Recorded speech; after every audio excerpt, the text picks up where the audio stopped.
Kia ora, welcome back to the podcast.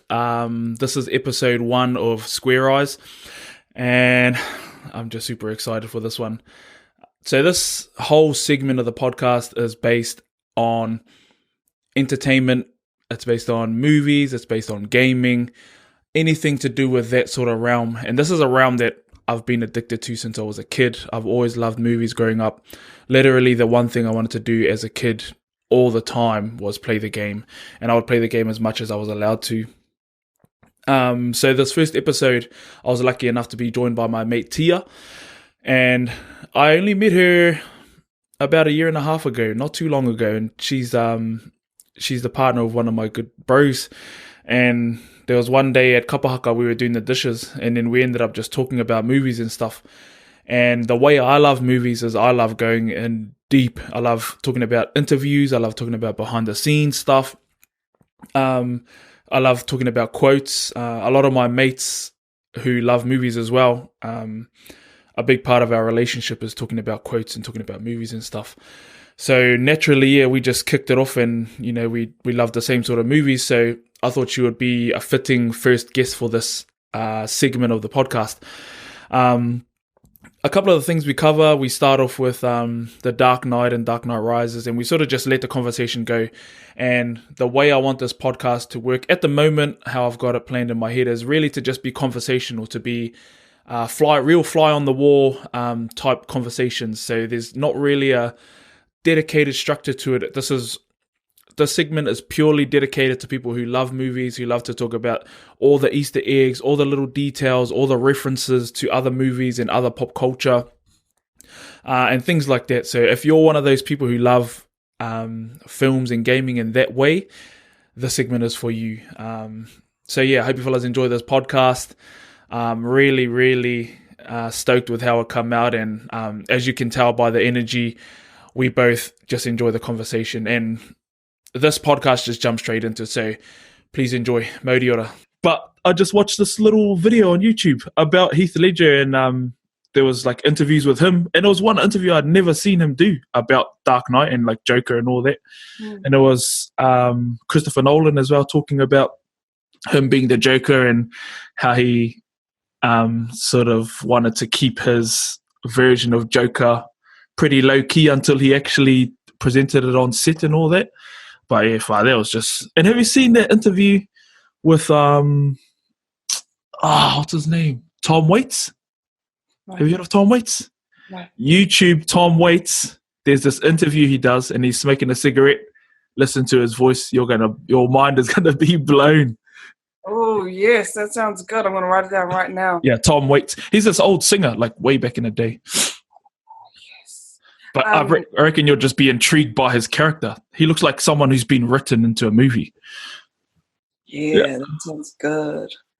But yeah, going back to Heath, I mean, I haven't done much research on who else does that kind of intense method acting. But I really appreciated what he went through to develop his version of the Joker. And I think it goes deeper into the themes that were in the animated series of the Joker. Yeah. So we're going back to when I was a kid, and I used to love the animated series, wake up on those Saturday mornings to watch all those rolls of the most amazing cartoons that I've ever seen. And they stand the test of time, man. So it was amazing watching those. And then when I watched them as an adult, because watching some cartoons as an adult is still okay, guys. 100%. I was seeing some kind of things about the Joker that I didn't really pick up on as a kid. Like, I mean, it's not cool that they put this in cartoons, but like degrading of women a little bit. Oh, yeah.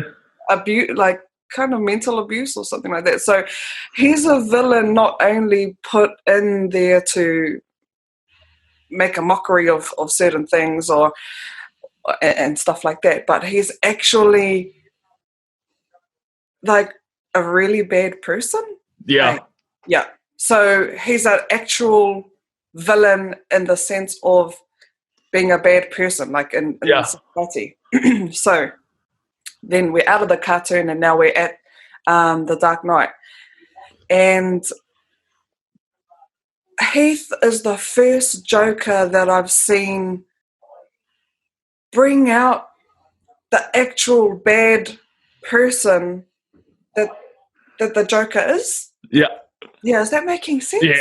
And in that video that I watched, I was telling you about with Christopher Nolan, the way that they wrote him, because I think his brother and this other dude, they helped write The Dark Knight and helped write the character of the Joker. What they wanted to do with the Joker was make somebody that you can't understand, make a character that whose role in life is to just literally be anarchy and to be chaos, which is what he says in the movie. You know, I'm an agent of chaos. And then with someone like that who has nothing to lose, how do you beat them? You know, that's pure like blimmin' evil for evil's sake. And I don't know how they did it right, because usually I hate villains that are just bad for bad's sake. Yes, you have to have that reason so that one, you can just accept them as villain, and then two, it kind of brings you on the side of the villain because to empathize, eh? Yeah. I understand that. No, that's not his fault. Or yeah. He did that because of this. Yeah. But yeah. So I kind of don't like, or actually I don't at all, measure any movies up against that, because I like preserving all his mahi that he went into, and it sucks that we had to not see any more come from him after, you know? Yeah. So there'll be no more, and I just appreciate the stuff he put himself through. So if you don't know what method acting is, go and have a look, because it was intense what he did to get into that role. Method actors blow me away. Like one of my favorite actors of all time is Daniel Day-Lewis, and he's a method actor. And I saw this interview with him too, and he's a fellow who doesn't get interviewed much. Like, he's a dude who'll do a role, then he'll go like into seclusion and just, you know, be a homebody and do his own stuff with his own whānau. Because in this interview, he was saying when he's in this role, he like embodies them. He's not like acting as them, he like is them. And for people listening who find it like hard to like believe, like just watch interviews with him and watch him acting, you're just like, that's just a total different person. You know, there's no part of him other than what he looks like that is Daniel Day-Lewis. And he says that it takes him ages to strip that character away to find himself again. Because they become that person just in their living, eh? Yeah. It's been buzzy. And I saw this other interview with, what's his name? What's the dude who played the Mandarin on Iron Man 3? The one who was the pretend one? What's his bloody name? I just went blank. And he also played Mahatma Gandhi as well. But I saw, let me just quickly Google it. But what is it? Ben Kingsley. Ben Kingsley. Around that. Hey, I'm just rolling the movies in my head like, okay, yeah. You know all his characters, but not. Yeah, Ben Kingsley. I saw this other interview with him, because I'm one of those people like you know, when you watch a movie, you like want to watch interviews and behind the scenes, you can delve more into why they did what they did. And he was saying, I think it was him. Oh no, geez, I lie. It was bloody. It was what's his name? Who played Jim Gordon on Dark Knight series? What's his name? Oh, far out. And he just won the Oscar blimmin' for that The Darkest Hour. Far out. Just both gone blank, guys. Hard out. Hold on. We should have done more bloody collecting of info. No, it's all right. How I found him. It is. Jeez. Gary Oldman. So I saw this interview with Gary Oldman, and someone was asking him about like accents and how he's acted different ethnicities throughout his career. And then they were asking him about his own accent, and he was like, far out, like I had done so many accents for so long, and like, you know, really diving into these characters. He forgot what his own accent was. It was therefore method acting. Accents make, you know, they can really make or break some scenes. When someone comes in and they're trying to do an accent, but it really doesn't pull you over, then it's all trouble. But when I think of accents, this largely helped me know who my one of my favorite actors is, and that's Tom Hardy. Oh, he's the man. So and then now I'm talking about Bane, that accent. Oh, the best, man. Okay, tell me about the experience when you went to watch that at the movies and what you felt when you heard him first speak. Because I remember mine. Yeah. So, oh man, the day it came out, I was so busy. I couldn't make it, and I couldn't take a day off work. So I didn't watch it until the 8:30 p.m. Screening, which is when everyone goes. Yeah, which is when everyone goes. So it was hard, and I was late. And usually I'm not. When I say late, I mean late for the previews. But usually I'm not late for the previews. We have to be there for the previews too, because that's all part of it. That's when be there when it's still the lights on and dark. Yeah, screen black. Yeah, whakatau wairua. That's when and you really appreciate, like, oh, this is about to go down. You know? I'm about to be transported. Yeah, here we go. Nobody sit by me. If us not say anything. If you want to go to the toilet, then tell me you're going to the toilet. Well, me and my whānau, we don't have chips. No chips. Too bloody noisy. Yeah, you cannot have those chips. We're not eating chips. We don't eat chips in this movie. So they know no chips, and it's going to be like quiet eating. Quiet. If you're going to be eating, And actually, I've gotten better as the years go on, but it used to be, don't sit in the seat by me. I don't want to be ripped out of my experience. I need to have my chair and then the two on either side. So space for my brain to breathe this. And they're awesome, man. They go through those things too. So they've taken on the appreciativeness of movies and this whole other world that gets offered to us through the screens. So they're all good with it. They know, don't be trying to eat some chips. Yeah, just don't go there. Sit over there. And now they've developed their own spaces of where to sit. You know, I've got my area that I like to sit. If it's on the smaller screens, it's 3 from the front. And is it like right in the middle of the screen? Yeah. And if it's on the bigger ones, then it's the 4th seat. And sometimes I get to the middle in the 4th row and into the middle, and then it seems like the chairs aren't centered. Chairs are actually on either side of the center. So I'm there and I'm sitting on the left and I'm on the right. But just to absorb that. So back to your part, I went up by myself. I couldn't organize everything. I couldn't ask anybody. I didn't have time. Should we go to the movies? It was just, I'm going to the movie now. See ya.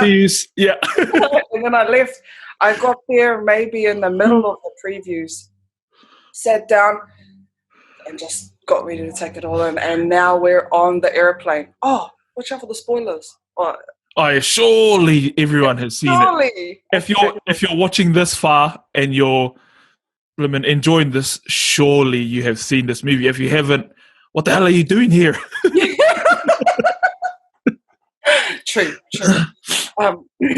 So we're in the aeroplane, and I think I was more just choked up when I didn't when I heard him, it wasn't a complete endearment of it. It was just like, what's this? And then you think about what kind of damage is coming, you know? Yeah. And we don't even get to know that he's the man.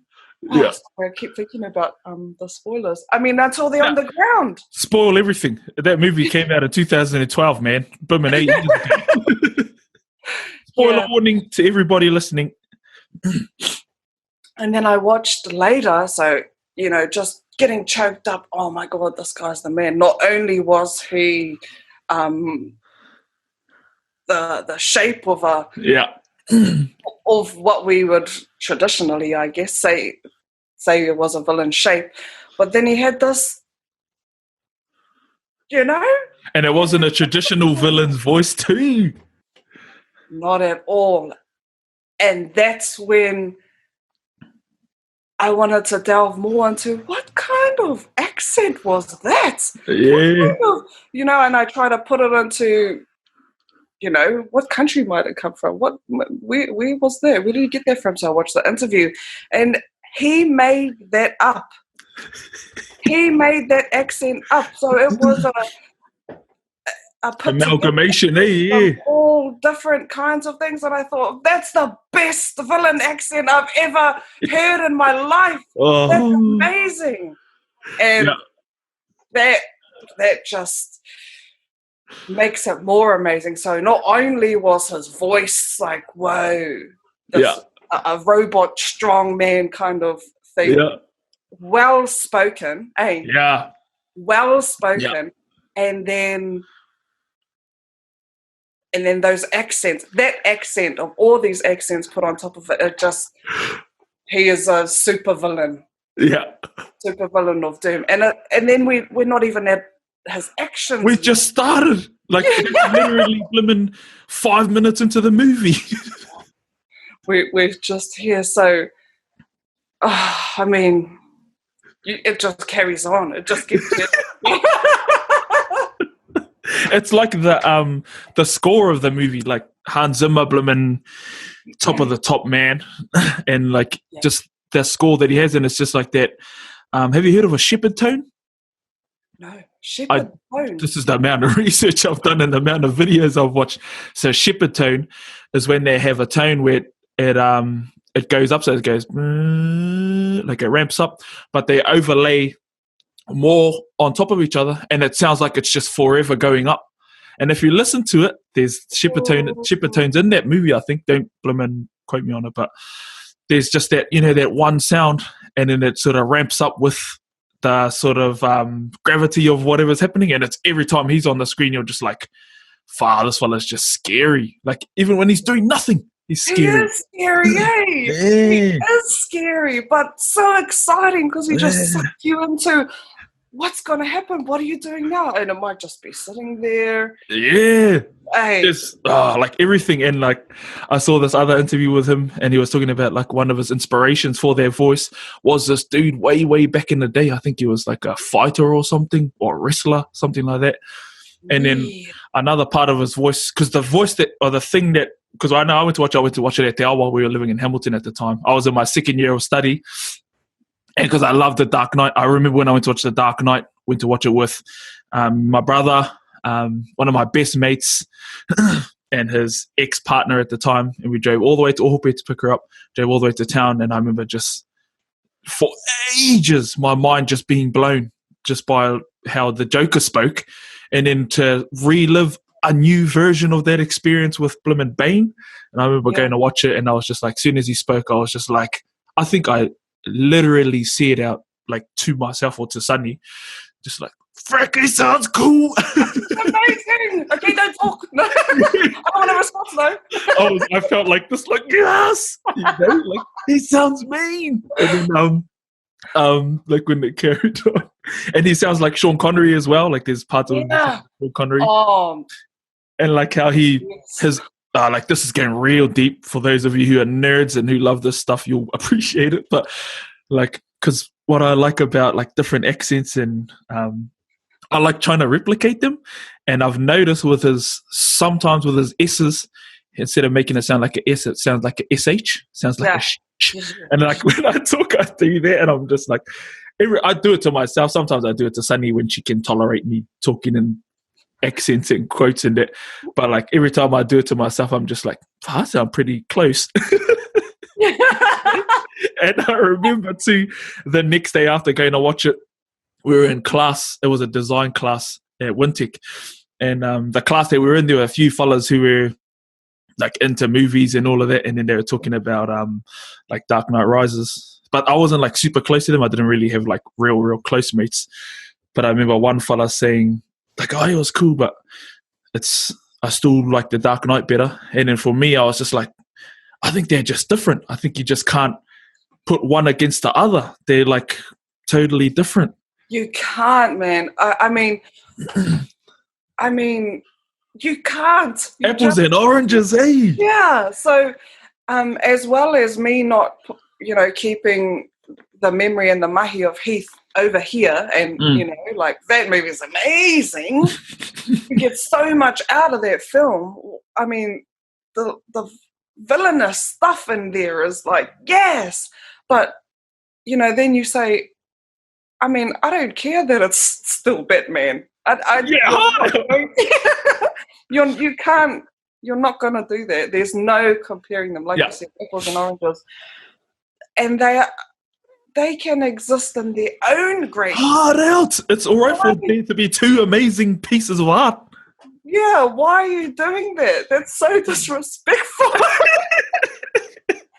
And I'm not even talking of like his memory. I'm just talking about far out.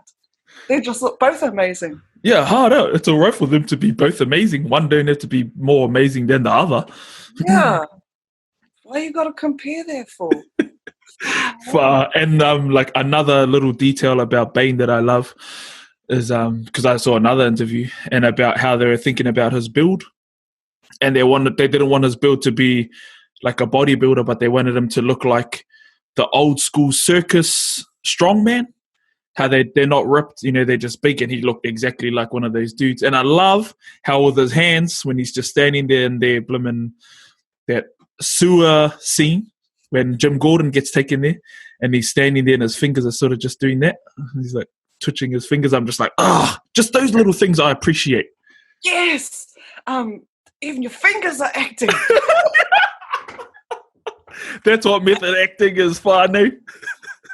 He's feeling it to the tips of his toes. But yeah, his build was mean, and the traps of doom. Yeah, Trap City. To notice his, the physical dominance. The monster. Yeah. And not even like that he's towering over you or not. It's just, the physicalness of this man. Like, oh, whoa. Yep, you're the boss. You're the boss. Yeah. I watched an interview about that later on too, and he wore high heels for that. Because he's a short fella in real life, eh? Yeah, but they wanted to give him that, height, build, mass. And he was wearing high heels in the movie for Bane, and I just thought, respect to you, man. Respect. Yeah. There's hang on, I'm just looking up these details. So what's 1.91 meters in? I'll just find what 1.91 meters is in feet, because what the hell is it?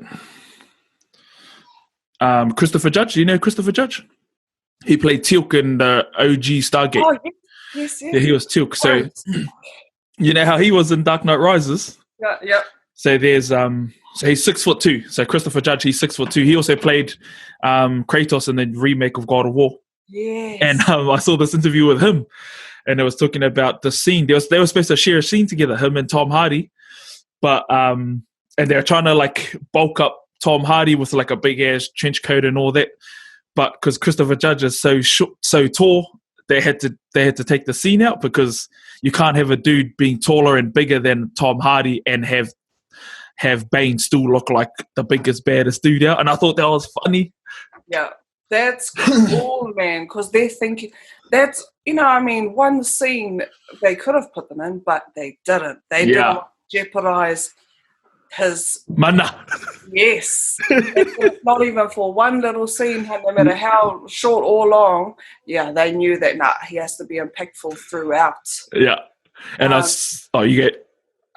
Actually, can I imagine a bit? Nah, I'm glad they did that because it would have compromised how bad he was, eh? Yeah. If I saw another guy, I'd be like, all right, they should have made Teal'c sit down.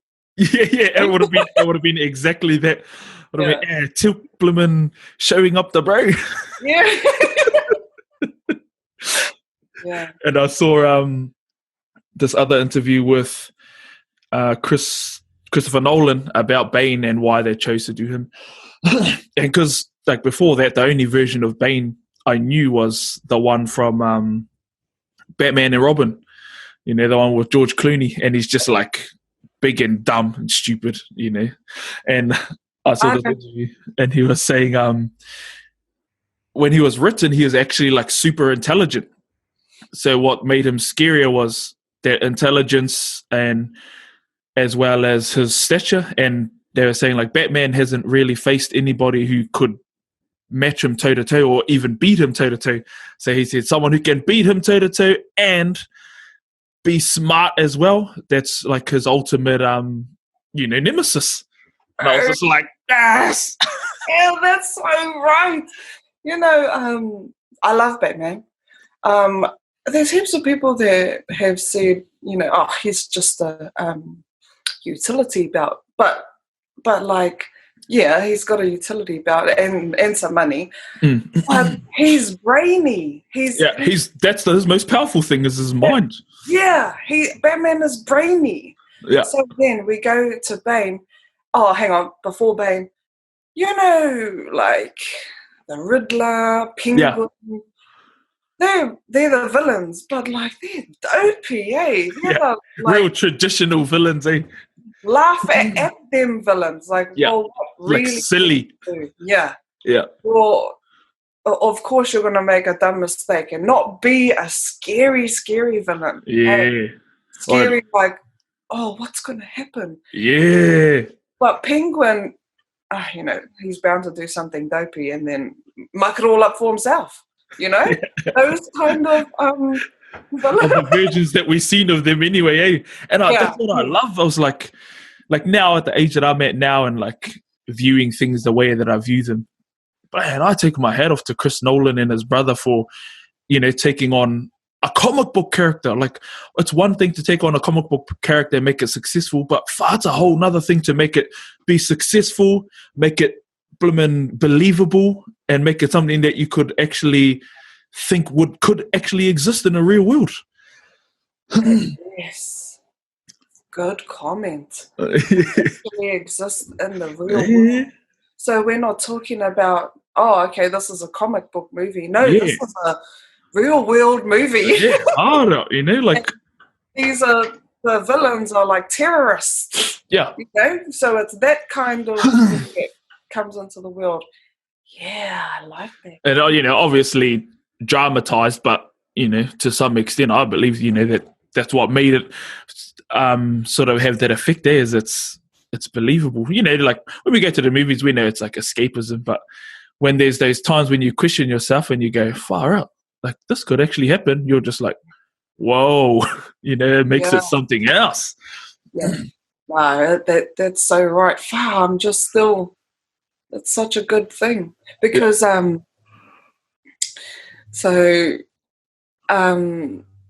growing up, I believed in magic. Actually, I still believe in magic, and my nan used to tell me magic is science anyway. So yeah, hard out. It's science unexplained. yeah. So and then I've spent so much time walking around like in the world. And just thinking, oh, this could be happening now. This could be happening now.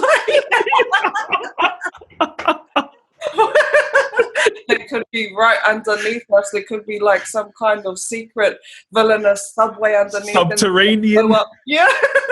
They're going to blow up the armory of Bruce Wayne's armory. Let me show you where I've made my home. Yes. So Oh, that's so cool. That explains, in a kind of a grown-up term, yeah, real-world stuff happening yeah. from these movies. Yeah, I'm walking around thinking everything's magic.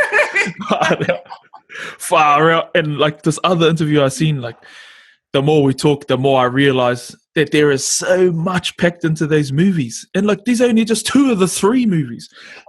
But I I was know. watching this interview with Chris Nolan again, and he was talking about like one of the things that was intriguing about Batman and Bruce Wayne is he's not like a perfect superhero, like you think about Superman, but he's like a dude who's, obviously had a traumatic blimmin' past, and he's a dude who's broken, but he's a dude who tries to make himself into two people, like separate Bruce Wayne from Batman. And like there's those lines in the movie when he's talking to Alfred, and then Alfred says like, um, Um, how long? how Oh, long? the city needs something else, and he goes, oh no, they need Batman, but you can't give them anymore. And he goes, Bruce Wayne can't or something, but Batman has to, that sort of thing. And I was just like, Yeah. Yeah, because we could spend all day just picking apart the two movies that we're still talking about just now. oh man, I love it. Let's carry on. Yeah. And then the first one begins. The first time I saw it, I think I was expecting something else, which you shouldn't. Well, I guess you can do. Everybody just expects something of their movies. But the first time I saw it, it was too much talking for me. Oh yeah.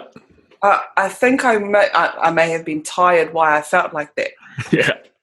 But it was a lot of talking, and the second time I saw it, man, it's a movie that you just tell people you need to watch this one. Must watch. Yeah, you have to watch it. Have you seen Batman Begins? Oh no, you're not going to understand. Don't talk to me, bro. Don't talk to me. Yeah. Talk to my friend then. They haven't seen it either. Yeah. No, I can't talk about it. Yeah. You wouldn't understand. Yeah, because we're going to be talking about every little bit, and it's the right starting point for the feeling of this real movie that's happening now coming from a comic. Yeah. This is the change from, for me, the animated series, and then there was those other ones. Like the Tim Burton ones and all that. Yeah. There were those ones, and then there were these ones. Yeah, like... So this is the change now. Went from one of my favorite cartoons, and now here we are in this, the most important out of... Yeah. Yeah. I'm just laughing at how far it's come, because it's gone from Mr. Freeze, Arnold Schwarzenegger, saying what killed the dinosaurs, the Ice Age. It's gone from that to Bane saying, when Gotham is ashes, then you have my permission to die. Like, look at that. Look at the differences. Change, yeah. And I think, because I was still a kid at those movies too. But maybe it was more far out. It was in its infancy. Yeah, 100%. We're lucky because we got to grow up with it, and it's grown up with us. Yes, and then we can change, and then I'm just so happy that I get to show my kids the real movie. Oh, even though you've got to appreciate the bad movies too, because they show you what not to do if you're filmmaking, or what not to like. Contrast. Yeah. But I get to sit and watch, cool movies like the latest Batman, and then the kids can learn to appreciate what a good actor is, what a good scene is, how awesome Bane is. And they know that I love Bane, and they know that I still try to practice that accent, but I can't. I think it sounds better than it used to. Working on it. Yeah. Thinking, you think darkness is your ally? Yes. I probably murdered it, so it won't go anymore, but I feel like... Oh, I love it. I honestly, there was a point, it was literally 2012, we went to Christchurch because it was Sunny's cousin's 21st, and it was like fresh on my mind, and I remember that whole time I was doing this just to be like Bane, and I was talking to one of her cousins, and we just Bane lines that whole weekend, and he even went and bought him a Bane mask because of it. I was even thinking, but where do they go? Where does that go? What is it exactly connecting into? Like, I want to know how it technically works. Yeah. Because have you seen how they came up with the design, like the inspirations and things? Oh, I saw this interview, cool as, because I remember once I saw it, I was just like, "Frack, that is cool." And there was an interview with Chris Nolan and the costume designer, I believe it was.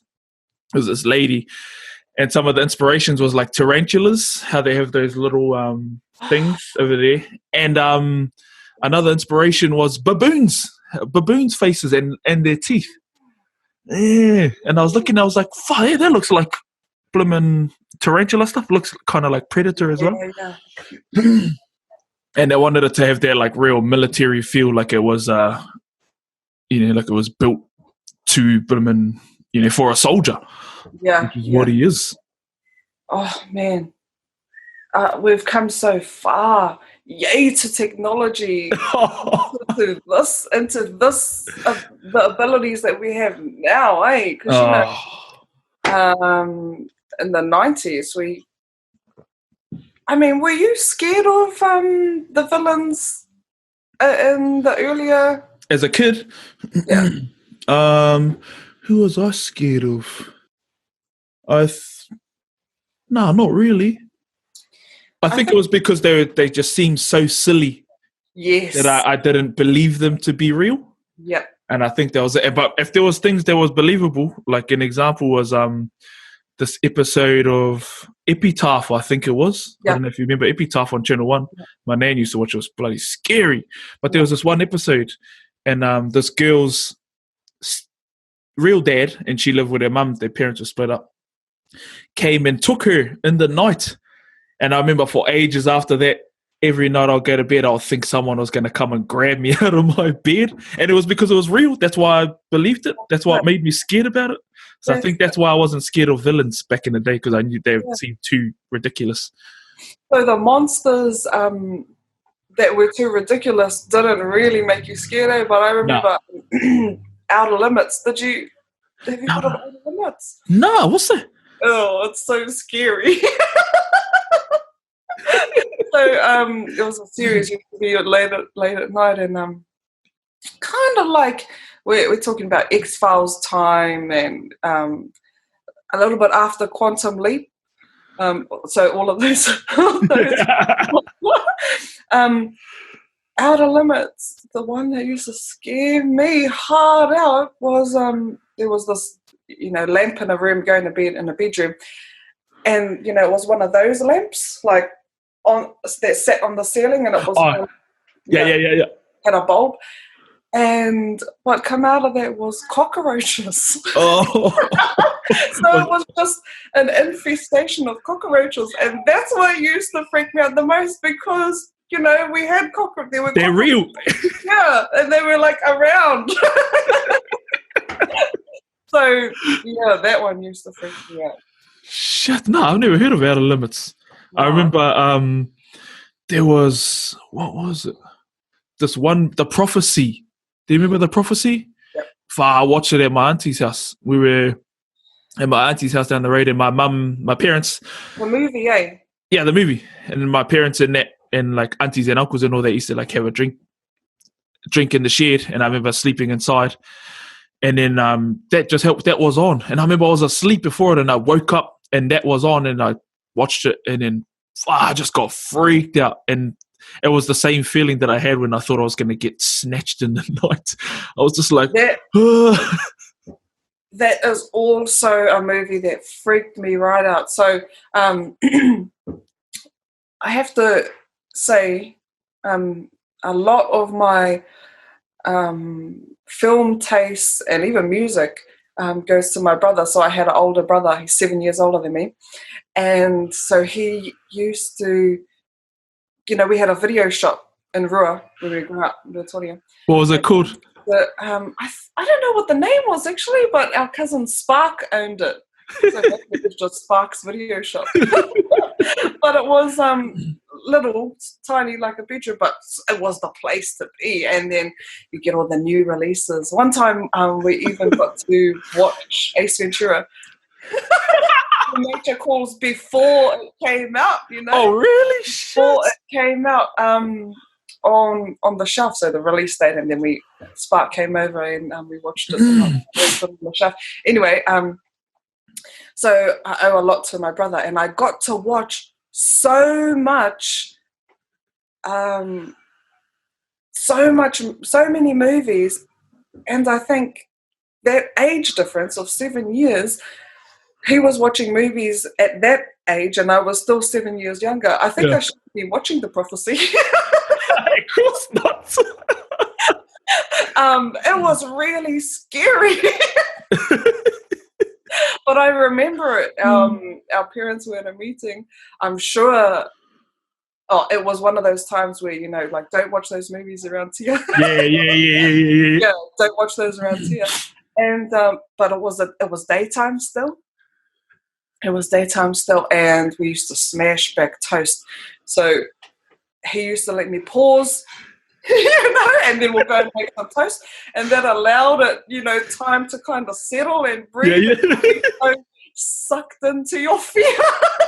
And the daytime too, of course. Yeah, in the daytime, and I was still, it was still scary in the day. The power of the mind. And man, I didn't know, because how you're saying, like, you've got a brother who's 7 years older than you. So how I was saying my sister, like, I know that she'll love this sort of stuff because me and her talk about this. She's 7 years younger than me too. Bro, yeah. The same. She's like into all like the same sort of stuff that I'm into as well. Yeah. Probably because, you, like my brother, he's weeded out the ones that... Like, the shit ones. Yeah.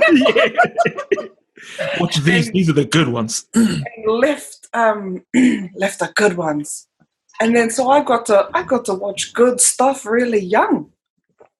That's that me. Your taste was developed early, and then you could only go. Oh, you still watch crap ones in between, but what the bar is, so you just go. No, that's not good. No, that's not good. That was shit because of this, and like every time I go to the movies. Like, I don't like going to watch movies just to watch a movie. I like to go watch one if I think I can like enjoy it and have a good experience. And it doesn't have to be like necessarily one that I would usually watch. It could be like a drama one, but like there's some movies where you just look at it and you're just like, looks pretty meh. Yeah. A lot of those movies I'm just like, no thanks. Yeah. No, that's not one where we have to go to the movie to watch. Yeah. Wait for Netflix. Yeah. Yeah, a lot of those ones.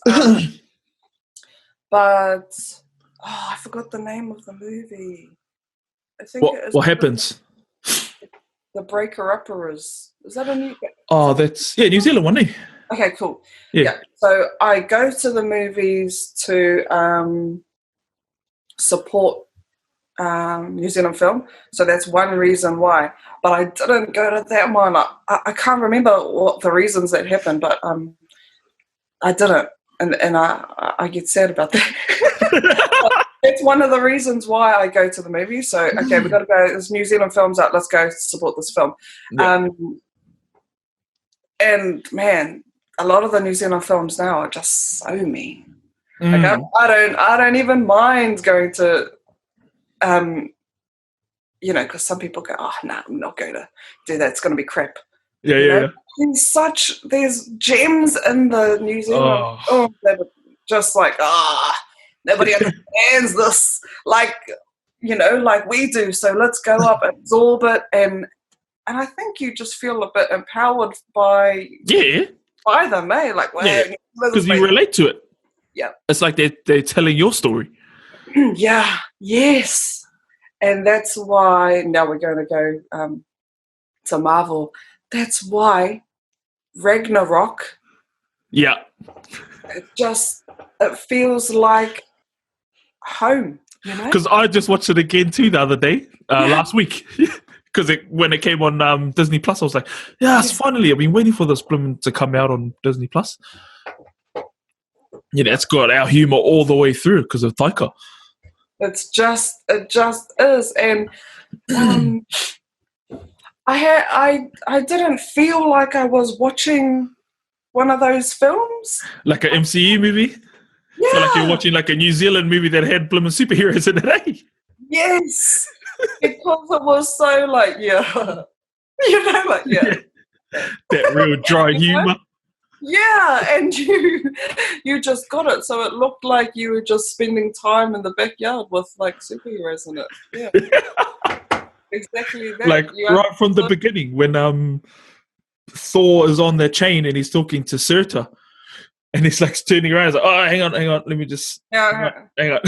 Like all of that.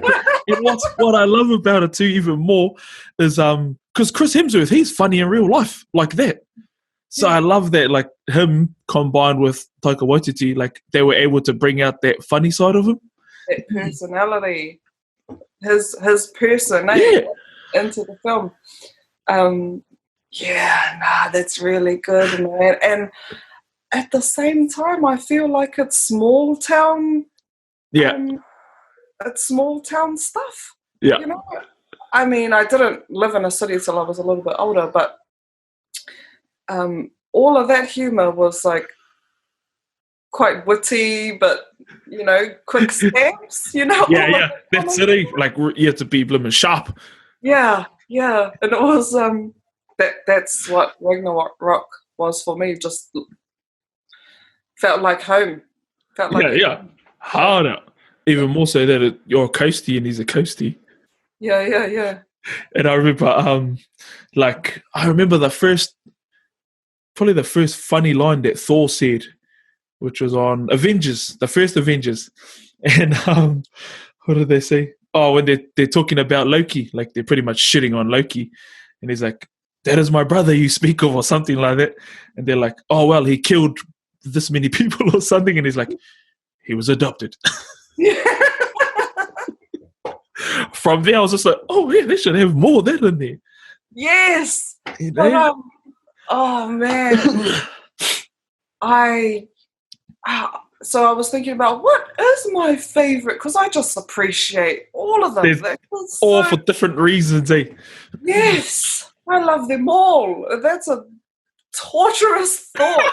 Ask yourself, what is your favorite? And Tony Stark, I have to say, Robert Downey Jr., he's funny as a person. Hey, he's real witty. He's fast and sharp. Yeah. And before, it was just Iron Man. Yeah. And so I know, like, later on down the track, there may have been, like,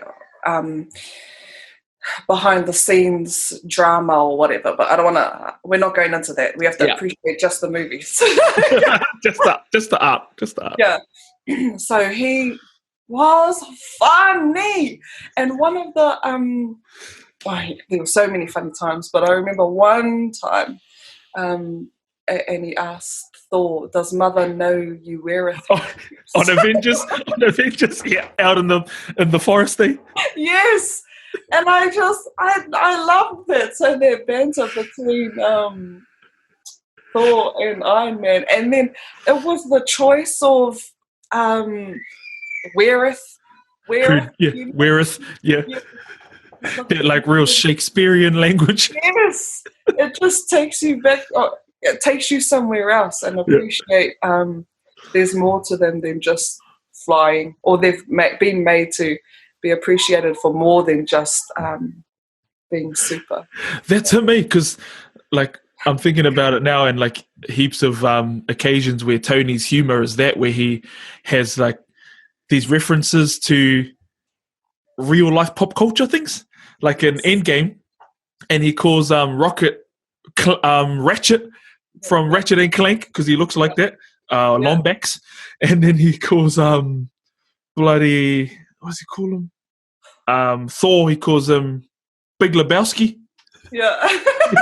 Like all of those little pop culture references, I'm just like, Yeah. he He's knows. funny, man. He's funny. Yeah. Rob Downey Jr., Tony Stark, Iron Man. Yeah. And then, but so is Thor. So our house Wi-Fi.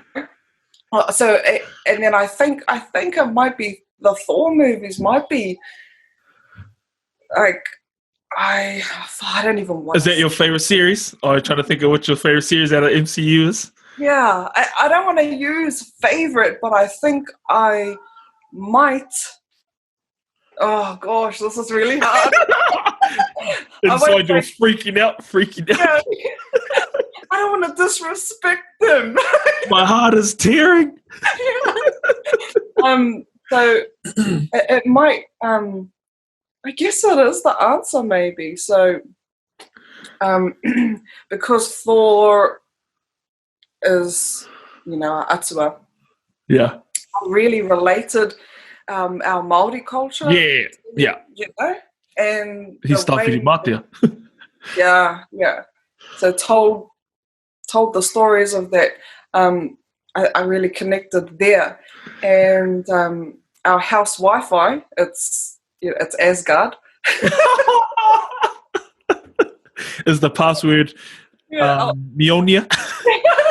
and our baby, we named her Mjolnir.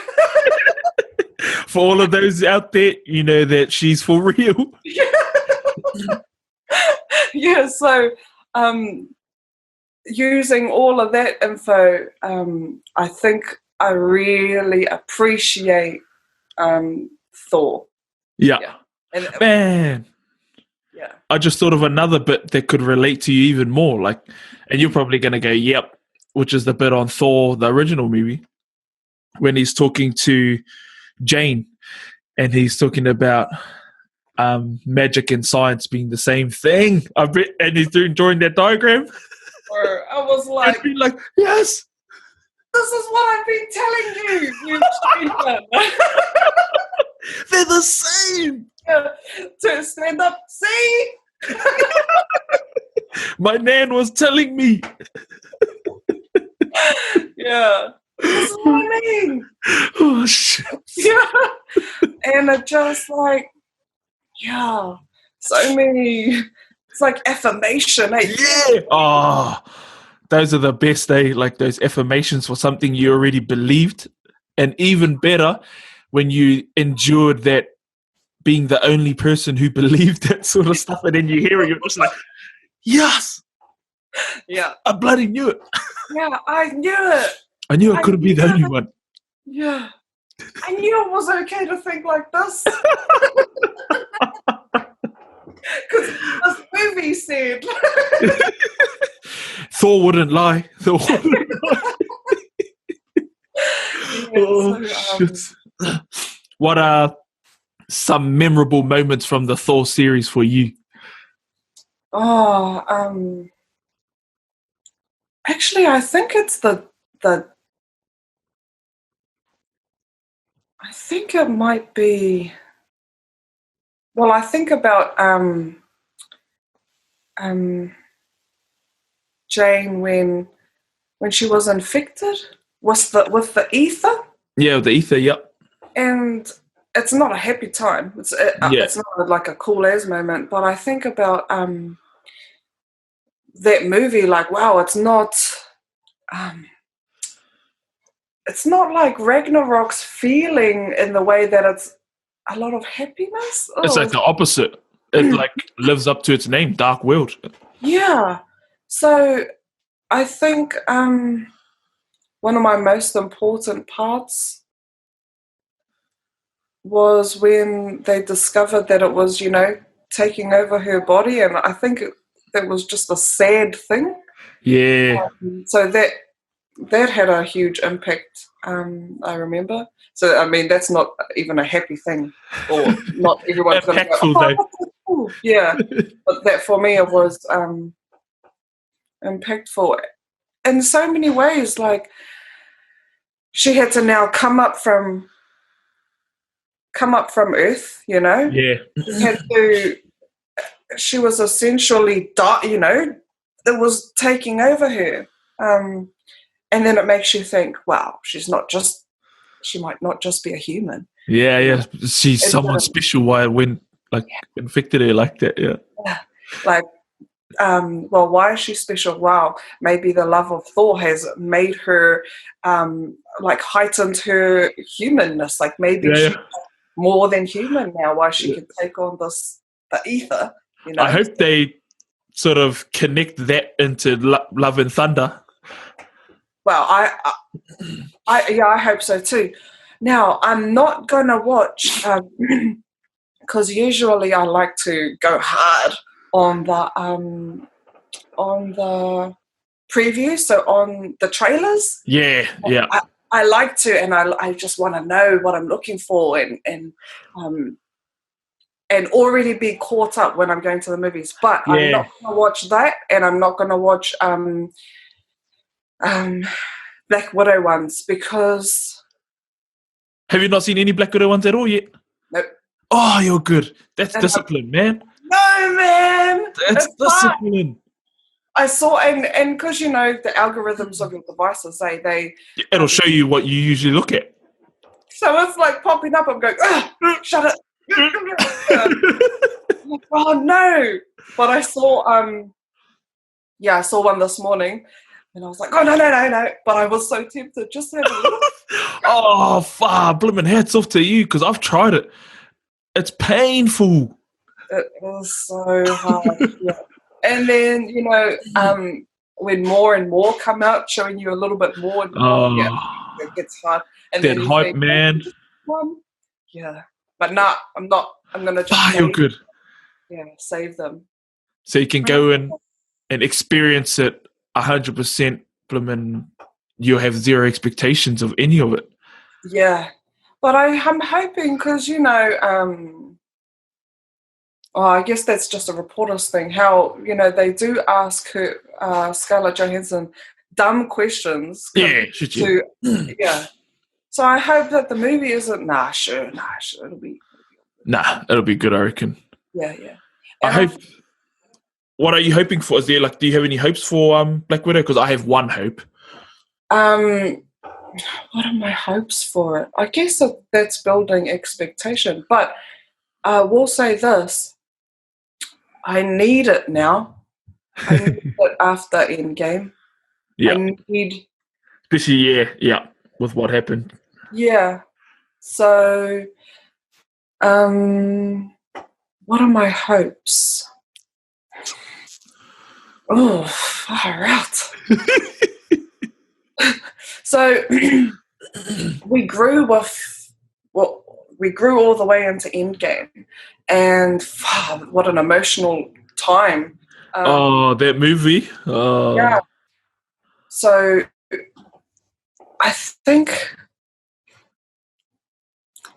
I guess I'm just hoping that it's not going to be an egg, like they're not going to wreck it. Yeah. They're not going to wreck my Endgame. So just keep it intact, but still do a tasteful movie. Yeah. Maybe even elements of Batman Begins, so that we see... Because it seems like that kind of vibe, eh? Yeah. Where do you go now? Where do you go now after that? But, yeah. That'll be so cool, actually, because then she might, we might not see her in her superhero costume now. Yeah. To see more, even though we know where she's, in the school and stuff. But the possibilities. Yeah. Yeah. So that's what I'm thinking about for that. And yeah. There's one for me, and it's because you know how in all usually the engagements with her and bloody Clint, Hawkeye, right from the beginning, like from Avengers 1, and they talk about Budapest. Yeah. And he goes, is this going to be like Budapest again or something like that? I hope in this movie they either show Budapest or they give more explanation as to what happened in Budapest. Because they talk about it in there, and then they talk about it on their ship ride to Vormir on Endgame. They're talking Yes. and they're like, man, we're a long way from Budapest or something like that. So something to that extent, I'm just like, what is it? Yeah. Oh. And because like, when they go into Vormir and what happened on Infinity War, and you know what happens at Vormir, and you know that they're going to, you're like, far out, one of them's not making it out. So you're just like, that makes it even more sad. So that's so sad. I hope they reference that so we can actually know why. And I'm guessing since like on Vormir, when they go to and they see Red Skull, her and Clint, and then he says Natalia Romanoff's daughter of whatever her dad's name was, and how that was the first time she heard her dad's name. I hope he is in Black Widow as well.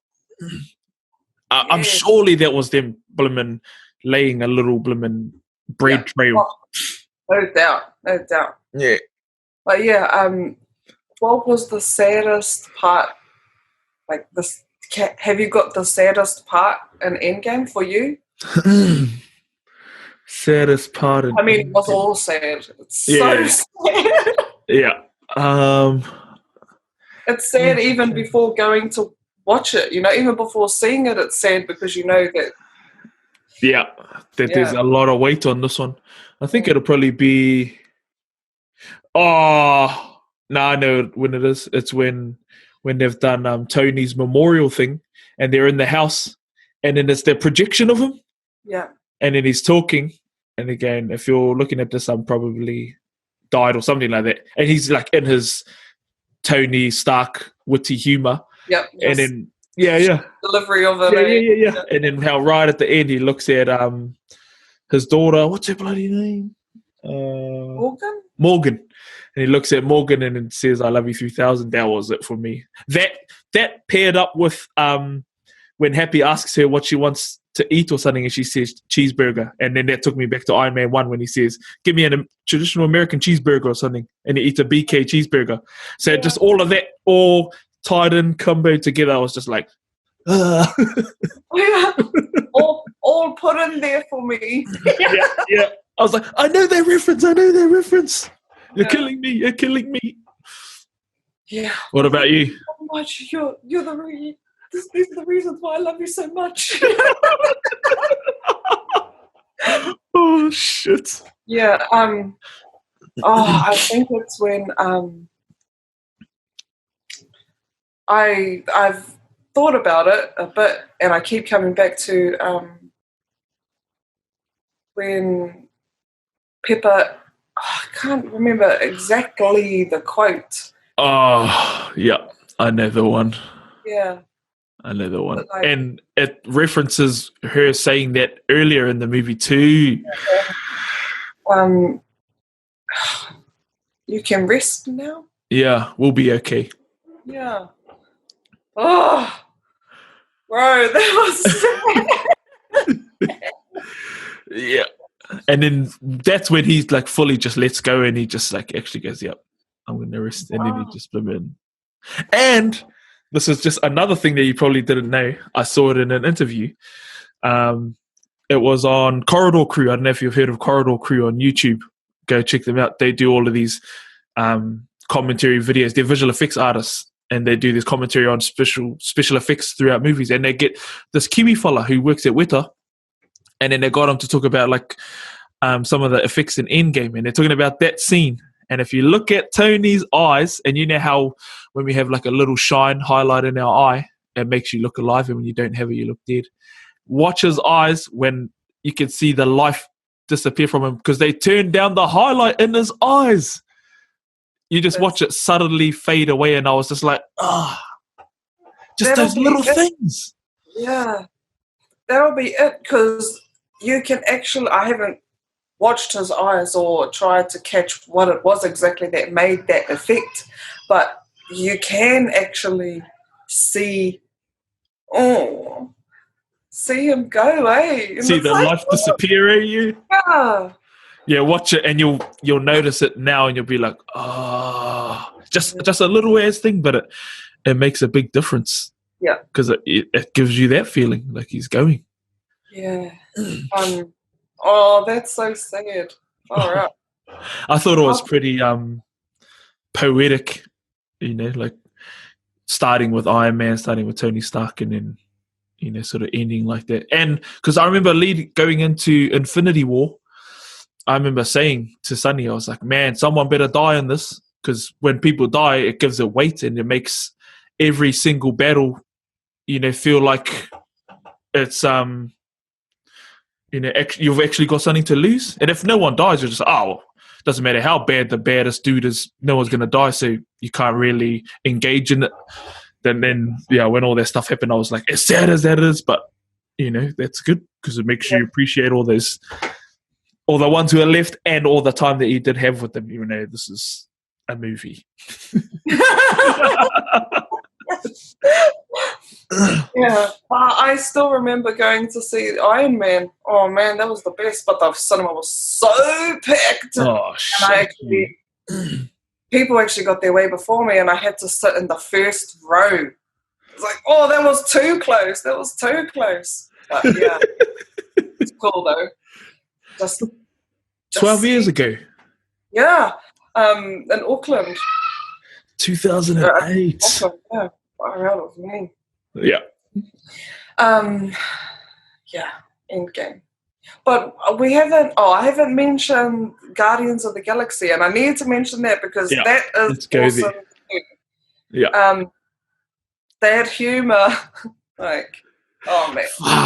Everything, and just like way different. Like they're all way different. I remember I didn't know anything about them when I heard about it.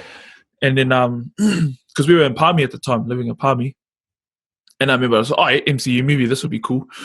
Like, it'll be fun. And I remember going in to watch it, and just when I left, I was just like, that might be my favorite. Like my favorite MCU movie when it came out, just because of how ambitious it was, And I think it was, this is just my take anyway. Like I reckon it was as ambitious as it was because they didn't have anything to lose. It was a bunch of characters that people didn't, that a lot of people didn't have pre-existing experiences of. So it was just like brand new, blank canvas. Yes. And because, there were different characters who were in a different sort of realm, they lived in a different sort of space to the ones that we had gotten used to, which is on Earth. It was sort of like, there's like no boundaries really. And then, man, they did an amazing job. Yes. And that soundtrack. Right. So, because I had to, like I was saying, I had to get the family's help for what I was going to settle on as some of my favorites. So, because I couldn't pick by myself. But Jar said for me, Guardians of the Galaxy, because I smashed that soundtrack.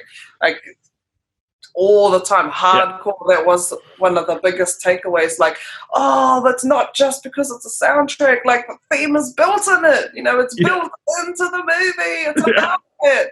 This is someone's character. This movie. Yes. Or this music. It's his character. Yeah. So it just was so good. It was. Yeah, and everything. Oh, man. it's such a smooth. You can take it on so smoothly because of the music. If it's going to be what shepherd tone? That shepherd tone, which is the note that sounds like it's just forever going up.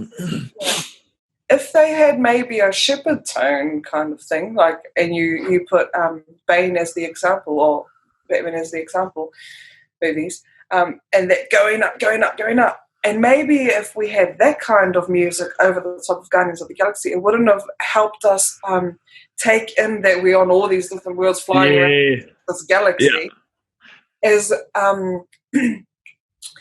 like that kind of music does. So it brings us in, makes us feel comforted and all of that. Yeah. So just so onto it with what they did, man. Oh man, just that whole thing. Like what was the but I remember cracking up at was Drax's lines.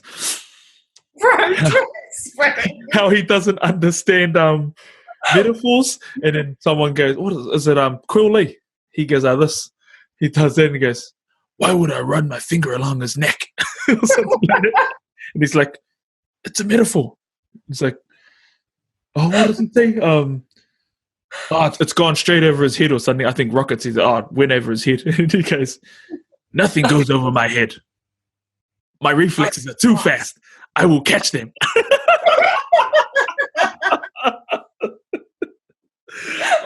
That whole thing, I was like, holy hell, this fella's crack up. And how he's just got a straight face the whole time. That's it. And he believes that. Let's see what he's saying. I'm too fast. Just that whole thing. And he's what I appreciate about it more too is like, with like The Rock really being the person who paved the way for wrestlers to get into acting and all that. And now we've got Batista, and Batista's been working at it for ages too, and he's finally gotten to a point where he's like, he's pretty huge in the movie world. And then now there's John Cena sort of coming on the scene. And I remember seeing this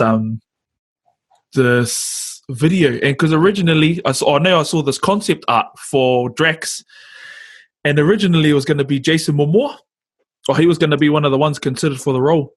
And so the concept art I had seen was Jason Momoa like painted up as Drax. And I was like, whoa, that's interesting. And I can't imagine him in that sort of role with the version of Drax that we got. Yeah. Oh man, I'm happy that we have. I mean, so we've seen Jason Momoa in Game of Thrones, and then we've seen him in Aquaman, and those two are like they're a big contrast of character. And then have you seen C? Yeah. And then we get him in there. Baba Voss. Yeah. Bro, anyway, that program's mean, but we'll just stay with movie. We could go all day otherwise. And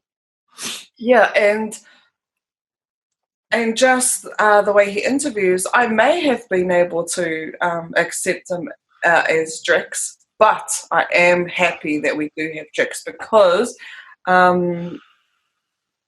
is wrestling entertainment? Yeah. Or the WWE anyway. It's not like that Olympic wrestling. Yeah. Yeah. So I'm happy that we can see it coming across. Yeah. So that's one reason why I like Drax. So Batista in that role, so we can see crossing. Yeah. From one thing to the other, far out. Yeah, I remember. Because my favorite series out of the whole MCU is Captain America. And I've got a few reasons too. Because my favorite MCU movie is Winter Soldier. Oh, bro. I thought about Winter Soldier. I was like, it's not Winter Soldier. Winter Soldier. And so when we were talking about Batman and how they made Bane's thing, and I was thinking about, because we get this kind of technology, this kind of ability and with technology, and then, that kind of, and it doesn't look cheesy. Yeah, somehow. Yeah, it looks and like... it's a bloody chrome arm at the same time. Yeah. There's it might as well be a bloody neon light. It's you can't miss it. What I mean? But it's not cheesy. It's mean. Yeah. So there's that was part of the reason, and another part of the reason too, because I watched first Avenger again, Captain America. Because I think it was the third time I've seen it. The first time I watched it, I don't know what I was up to, but I only watched a bit of it. I think it would have been late and I was tired too. And because I'm not really hard out into like war movies. So I think that was part of it. I was really going into it just like, this is a war movie. And then, how most of the beginning is just straight based on nothing superhero, Yeah. And then, when I watched it again, I only watched it again like 2 weeks ago. Part of the reason I like it is like, just how like honorable Captain America is. He's like that dude who, what is he? Tenacious, persistent, and that my favorite scene of his in there is the one when they test the soldiers and they chuck that grenade on the ground. Even that's a dummy one. It's a grenade and then he jumps on it. It's like, everyone get away. That's my favorite scene in that movie. And then I like it because what's her name? Agent Carter. Just got a crush on her. So so she's another part of the reason. And I just like it, the whole thing. I like how he, all that growth he goes through, and how he's just a dude who's just like, far up. I just have to figure it out. I don't know how I'm gonna do it, but I have to figure it out. Yeah. And that's actually my favorite scene in there too, when he jumps on it. Yeah. And that's just the measurement of a good person, eh? Yeah, hard. You selfless. Yeah. You want to be. You hope that you can like do kind of things like that for other people that are going to come to harm. You hope you can do it. Yeah. When you think of yourself as maybe that type of person or do some acts like that, you hope that you can do it. Like how because you just like without thinking, just boom. Yeah. The small ass dude, just the biggest heart, the biggest waiter of all of them. Yeah. Yeah. So that's the thing. And then so Batman's like that, just a human. Tony Stark's like that, just a human. And just a human. But with these, smarts, utilities, and heart. Yeah. Heart. Captain America, heart. Like, because he's my favorite, and like he's my favorite character. I thought he was dumb. I was just like, he's just a dude with a shield. So many thoughts are like that, eh? Like, no, I'm not choosing a dude with a shield as my favorite superhero. Yeah, hard out. Yeah. But because of MCU, he's my favorite. Like, just all the things he does. And I think part of the reason too why Winter Soldier is my favorite is because what we were talking about earlier, it's like a lot of that stuff, other than the heli carriers, those are ridiculous. And right now anyway, but is how a lot of those things are sort of things that could happen in real life, like espionage and terrorism, all of that sort of stuff. Yep, it's right there, eh? In our world. I don't know. I don't know who must. I think one of my favorite characters. Man, that's so hard. So, if I had to pick, I'm not ready. I can't. No, I can't do that right now. I'll carry on thinking, and then maybe it might come. Yeah. Because mine before Cap was Thor, and it was purely because he was like the most powerful, because he can do all of these different things. Because he's a god. Yeah, he's a bloody god, man. And then and then that turned to Cap. And then like in what I loved about in Winter Soldier 2 is like I saw this Honest. Have you seen Honest trailers? Oh yes. Yeah. Yeah, you're reminding me of so many things that I need to be like tapping into again. I'm just gonna write that down. So the honest trailer for Winter Soldier, there's a part in there because you know how usually they rip up movies, but in this one they had to resort to nitpicking, and they only do nitpicking to movies that they're just like far out. You can't really find any fault in this movie, and then in this one they talk about him like not skipping leg day, and they say that because he like does heaps of kicking in the movie, and I'm just like, yes, he fucking kicks everyone, and like on the ship in the beginning, and he runs up to that dude and he kicks him into the railing and he flips over. I was just like, oh fuck, yeah, he's a super soldier, all right. And it wasn't like the traditional like violence you see where it's real like nice and like clean, you know, like all they needed to do to add to that to make it more gruesome was just blood in that. But you know, you can't do that because kids are watching it. But you know, the way that he bloomin' wasted all those dudes was like, wow, that's pretty handy. Yeah. I didn't even think about, you know, adding the blood would because of the kids watching it. True. Yeah. So that's why when you watch X-Men, other than Logan, when Wolverine stabs people, he's got no blood on his claws. Why? Yeah. Because of that, because you know, because kids gotta watch. Yeah, or they want that market, you know, because then that sort of comes down to money. And I remember for years, me and my dad used to talk, and that's why he used to hate. That's what he used to hate about the X-Men movies, was because he grew up reading comics, and some of his favorites were the X-Men, and he loved how like gory and gruesome it was. And then when he watched it, it was like real clean. It's like, it's dumb, man, you know, because it's he's supposed to be vicious. That's what Wolverine always was in the comics. And then in Logan, you get that version of him where he's blooming swearing, bloody, you know, all of that sort of stuff. And I was like, oh, I get you. I understand. Yeah, that's good. Oh, it was sad because, you know, the kids are on this journey with me. And then when I said, oh, no, you guys can't watch Logan. Oh, yeah. Yeah. Have they seen it? Nah. Yeah. Oh, yeah. I think it's all right, like, because you know I know why they have like all those restrictions in there, but I think that's one of those ones where if a kid is all right, you know, and you raise them right, it comes down to how you raise them. If they do stupid stuff with what they see on TV and all that, So they didn't come with me to the movie, and then. When I watched it a second time, I still didn't, but I told them, but I think you guys will be all right. I mean, there's a lot of swearing and stuff. It's not like the other movies, but if you really want to watch it, you know, we'll watch it together, you know, so they have seen it. But, yeah. But I was sad. What do they reckon? To me, I liked it. Dev is pretty,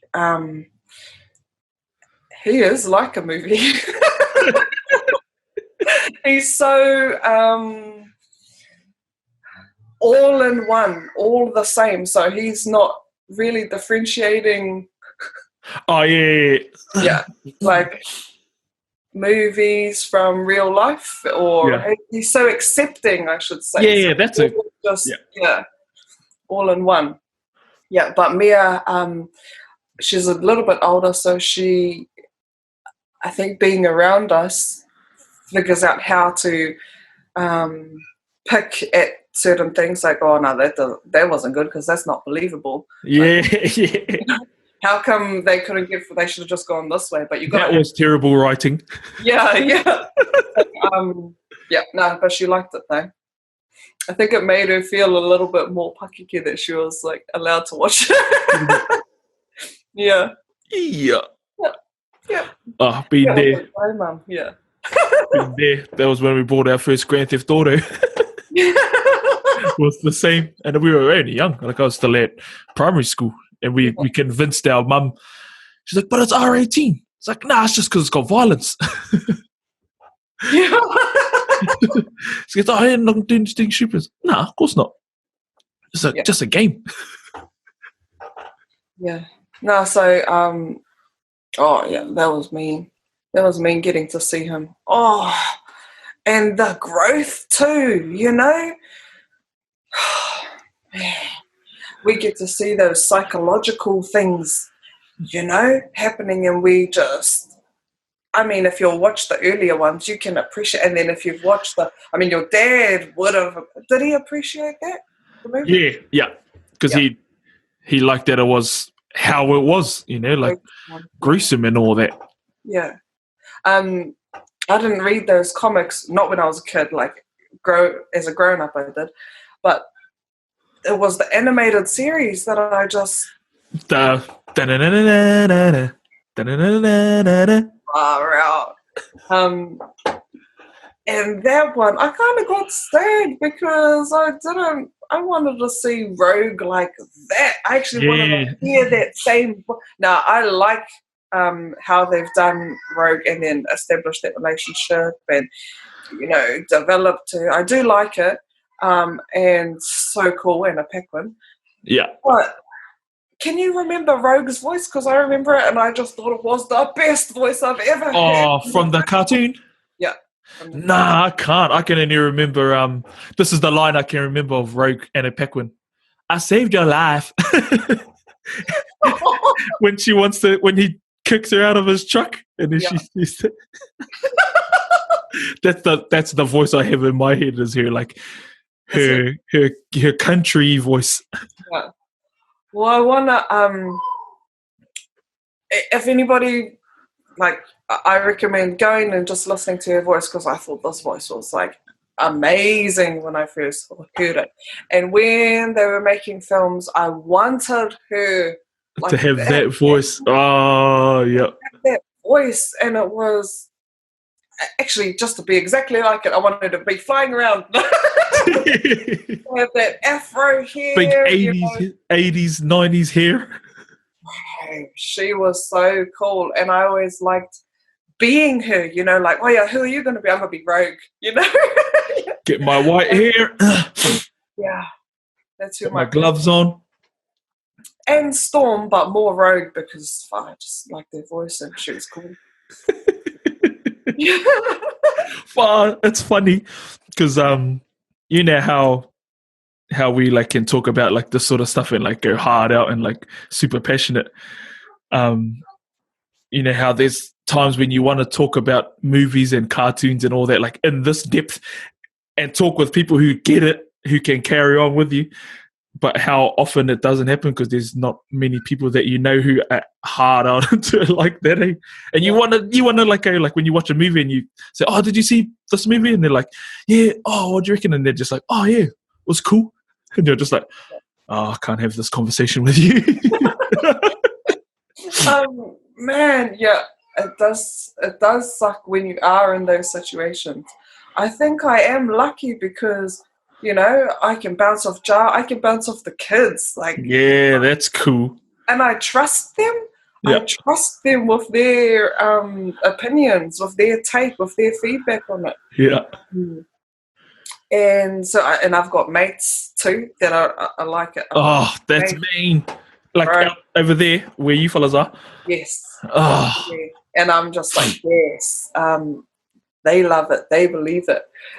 They're actually more passionate about the movies. Yeah, so it's so cool, and we'll go to the movies a lot of the times together as well, or if not, then in the same day, so we can talk about it that night. Yeah. What time are you going? Oh yeah, I'm going to the 10:15. Oh, I can only make 6. Yeah, so we'll talk about it tonight, 8 o'clock, or 9 o'clock.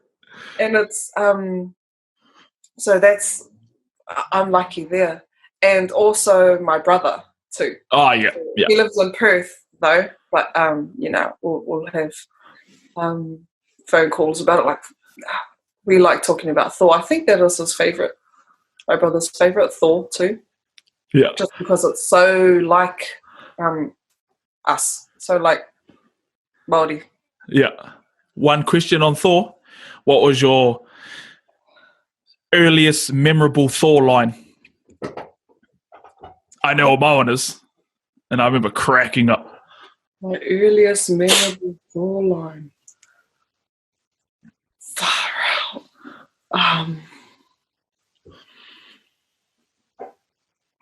I'm going through on the Thor movies, or just the Thor movies. Yeah. So I know what mine, and I remember when I heard mine, I was just like, "Wow, that's bloody funny." And then I sort of, tell yours. and mine was when they go, when he comes to Earth, and then they take him for breakfast, and then he drinks their coffee or whatever it is, and he chucks the mug down and goes, "Another." Another, yeah. Yeah, that line, and I was like, "Holy shit!" Like, it's only literally one line, but it was. I think what was funny about it was like the juxtaposition between people who act and talk like that and the time and world he was living in. And I was just like, "Wow, that's funny." Like, 99.99% of people would have just been like, "Oh, yeah, funny," but for me, I was just like, "That's really funny." Bro, yeah. Talking about that does show exactly that, and then how it's not like accepted socially amongst society. Illustrates how what is it? How far removed from his world that he is, eh? Yeah, but then you think, even though they showed that, was it really like that, or was that just how they made that for the movie? That scene, I don't know. just for that contrast. Yeah. So I'm thinking about how they've made the indigenous people of that world be. So yeah, but just another whakaaro. I'm thinking, man, I'm not even sure I could pick one. I mean,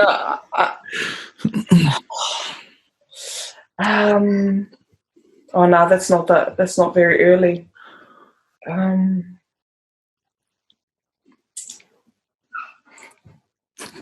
Maybe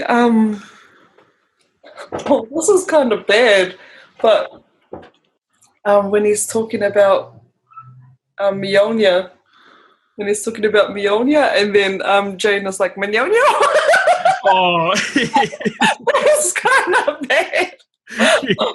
But, just that kind of, what the hell are you talking about? Yeah. Jane on our world, but she's still like far up there. Yeah. Very connected and more understanding that there's bigger things at play than just stuff on Earth. So maybe that.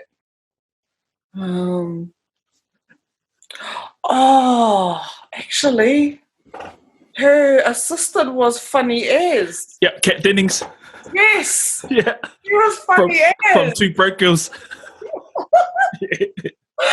So maybe and she's coming back. Yes. Oh, but you have to, hey? Yeah. Because we wouldn't accept anything other than that. Look, that was 2011, I remember. Yeah. Oh man, I'm still you go through the films, like, what was the most impactful moment? Oh no, I'm actually playing more recently stuff, like when his mum talking about she's a witch nut. That's really early. Oh, sorry, really late. Or anyway, I can't even pick one. Too hard. Yeah. Too many. Yeah. And like, maybe if we could pick from certain people. So I think if we picked four from his mum, it would be how she was understand. Oh no, that's not even the 4 movies. What was it, Endgame? Yeah. Yeah. And that she doesn't have to understand, or doesn't have to be told, and that she's a witch, and she understands all that kind of stuff. So, God, I can't believe my moments are really bad and sad. There's the sad stuff. Like Jane with that illness, and then the mum with that, that part. Far out. I guess I haven't thought about it this much to realise, far out, I'm a sad sack. I like all the sad bits. Yeah, I didn't even realise that. But they're just moments, that impacted me and still hang around and that I can think of. And actually it's probably the feeling that's the most memorable, that has made it the most memorable for me. So because it felt so bad, it's that's the emotion that sticks with you, so it makes you remember it. Yeah, that's the one. Oh, why can't it be happy?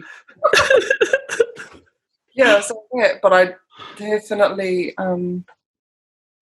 that is those moments that are sticking out the heart the most, the sad times. Yeah, far out. That just. All right, I need to go to the toilet, so I think we'll wrap up there. But man, I'm definitely keen to do this regularly, as often as you're keen, and we can just bloody keep going hard. Yes, because now I feel like, oh my god, I didn't pay this everybody. And we can cover those in another one, and another one, and another one. Yeah, good. Okay, yeah. All right, then I'm busting. So wait, but I just I know you're busting, but Black Panther's really, really, really important, and it's important for the world, all, especially Indigenous. Yes, so that I had to mention that. Yes, okay. And we'll come. We'll come back. We'll see you all in episode 2 of Square Eyes. Thank you to our guest. Thank you. And we'll be in touch. We'll talk soon, eh?